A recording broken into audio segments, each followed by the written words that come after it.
চার কথার মায়াতে কখনোই পড়বেন না। নাম্বার 1, মেয়েদের মিথ্যা ভালোবাসার কথাই। যে মানুষটা মেয়েদের মিথ্যা ভালোবাসার এই যে মায়ায় পড়ে যায়, সেই মানুষটা কিন্তু একটা সময় পর বরবাদ হয়ে যায়। এই মায়াতে কখনোই পড়বেন না।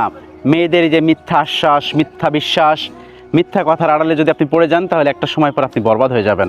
নাম্বার 2, দোকানদারের মিষ্টি কথাতেও কখনো ভুলে যাবেন না। দোকানদার সবসময় মিষ্টি মিষ্টি কথা বলে কেন জানেন? তাদের প্রোডাক্ট সেল করার জন্য। যে কোনো দোকানে যাবেন, দেখবেন আপনাকে মিষ্টি মিষ্টি কথা বলবে তাদের প্রোডাক্ট সেল করার জন্য।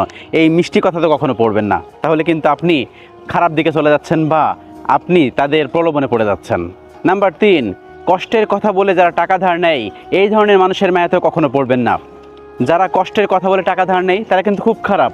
দেখবেন সেই মানুষগুলো আপনার কাছে টাকা ধার নেবে, কিন্তু টাকা ধার নিয়ে সেই মানুষগুলো টাকা ঠিক সময়ে ফেরত দিবে না।